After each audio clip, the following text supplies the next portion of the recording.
আসসালামু আলাইকুম। বিসমিল্লাহির রহমানির রাহিম। আজকে আমি আমার বাবার চরিত্র সম্পর্কে একটু তুলে ধরব।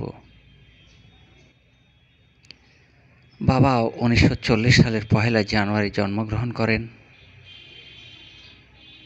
২৪ মার্চ ২০২৬ তারিখে তিনি মৃত্যুবরণ করেন বেলা ৩টা ২০ মিনিটে।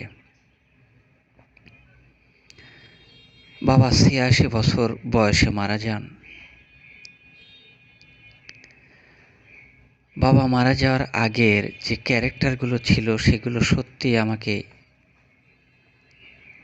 আশ্চর্য করে। আধুনিক যুগেও আমার বাবা অ্যান্ড্রয়েড ফোন ব্যবহার না করে ব্যবহার করতেন বাটন ফোন। ফোনের স্মৃতিটুকুই আজকে আমি তুলে ধরব ইনশাল্লাহ। বাবাকে ২০০৮ সালে প্রথম একটি মোবাইল কিনে দেওয়া হয়, বাটন মোবাইল,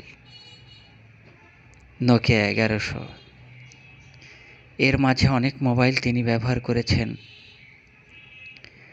সর্বশেষ যে ফোন ব্যবহার করেছেন সেটাও ছিল অ্যান্ড্রয়েড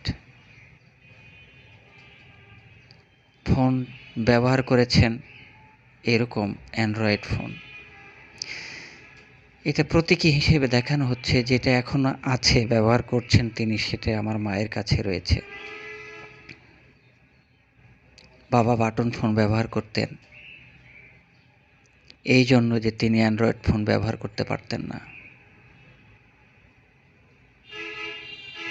যাই হোক, তিনি ফোন ব্যবহার করতেন অন্তত পক্ষে রিসিভ করে কথা বলতেন। বাবাকে কল দিলে বাবা কখনো কল রিসিভ না করা করতেন না, যদিও মিস করতেন মাঝে মধ্যে, কিন্তু পরক্ষণেই তিনি কল ব্যাক করতেন। আমার কলের গুরুত্বটা ছিল তার কাছে খুবই বেশি। 4 ভাই বোন রেখে গেছেন। এই 4 ভাই বোনের মধ্যে আমাকে একটু বেশি ভালোবাসতেন। কেন যেন ভালোবাসতেন তা আমার জানা নেই। বাবার কাছে আমার গুরুত্বটা ছিল পাহাড় সমান। বাবা কোনোদিন আমার সঙ্গে জোর গলায় আক্রোশ ভাষায় কথা বলেননি। বাবা ধন করে কথা বলেছেন। সে বাবা আমাদের মাঝে আর নেই, রেখে গেছেন অনেক স্মৃতি। সেই বাবার কণ্ঠস্বর আর শুনতে পাই না। মারা যাওয়ার পরে পারিবারিক গোরস্থানে তাকে কবর দেওয়া হয় সামান্য একটু দূরে। এত কাছে তিনি শুয়ে আছেন, কিন্তু তার কণ্ঠস্বর আর শুনতে পাব না।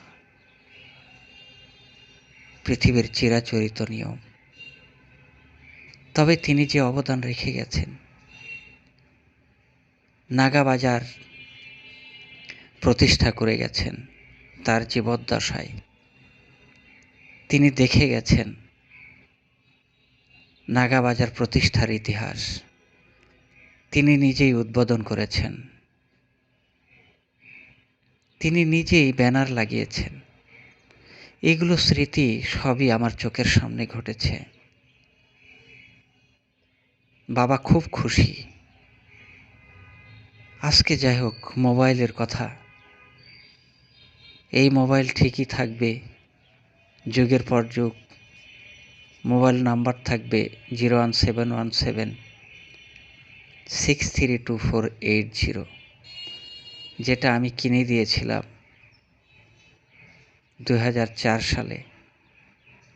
সেই ফোন নাম্বারটিও থাকবে, কিন্তু আমার বাবার কণ্ঠস্বর আর নেই, আর থাকবে না, আর শুনতে পাবো না।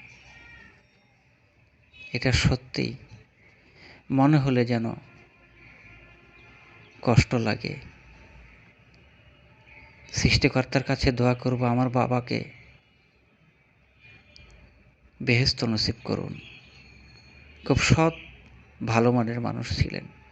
তার প্রজ্ঞা, তার জ্ঞান, তার ভবিষ্যৎ চিন্তাভাবনা সবই ছিল জনকল্যাণমুখী। সৃষ্টিকর্তা